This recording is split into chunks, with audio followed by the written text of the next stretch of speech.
open the door. I prefer my night routine to my morning one. When the brothel shuts at 7 a.m. and the last client leaves, it is my job to walk down the driveway and padlock the gates. I do this so I can watch the sunrise over the red earth, pouring pink and gold through the eucalyptus and scrub. I take my heels off and hike up my lycra dress and begin to clean my workroom. I play Fleetwood Mac and hum along as I empty the condom bin and strip the sheets from the bed. I take my time as I unfold the clean linen, carefully smoothing the creases from the bed. My body is weary and my mind is gloriously blank. After the room is clean, I take myself to the shower and stand under the hot water. I picture every strained interaction, every fumble, a relentless fucking and pounding and the friction from my dry pussy against latex. I watch it gurgle down the drain with the gritty sand, lube, and massage oil. Finally, when my dark eye makeup is removed and my hair is wet, I put on my boyfriend's t-shirt. It smells like him. I make a cup of tea and sit on the chair on the deck, and I text him as he takes the train to work. He sends me sweet messages telling me how much he misses me, and he sends me filthy messages telling me how much he misses fucking my cunt. He asks me how my night has been, and we are as normal as one could hope to be.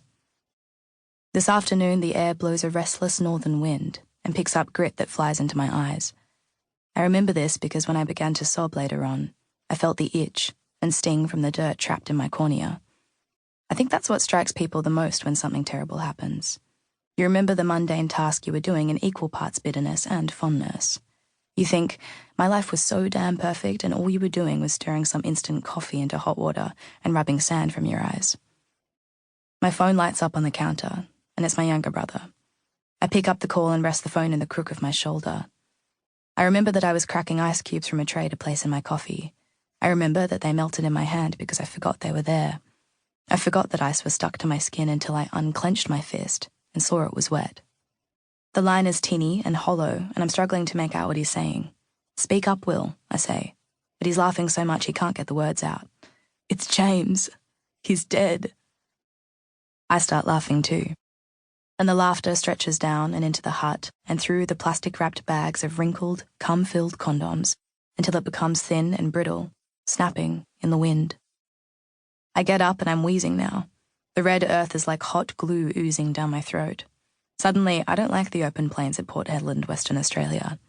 The desert that looks so beautiful in the morning light is now a prison.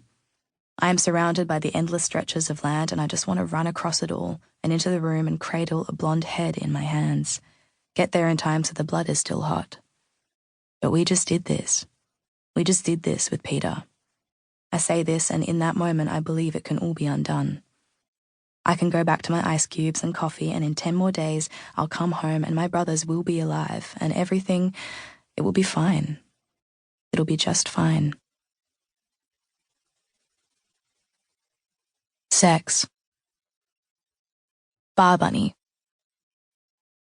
When I called the number for Bar Bunnies, I was surprised at how friendly the voice on the other end of the phone was.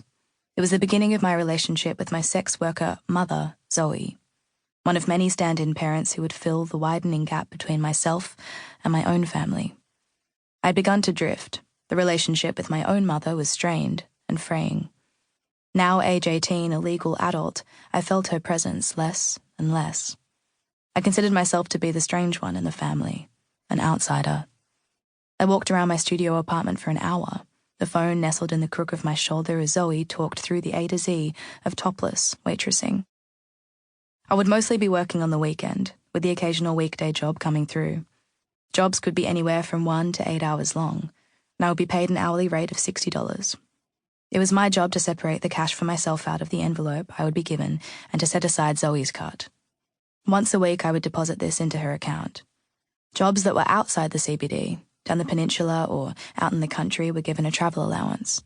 Zoe would send periodic texts of jobs and it was up to you to yay or nay them. "Do you drive?" asked Zoe. "No, but I can take the bus or the train or get a cab." It was the middle of winter, the slower season for topless waitressing.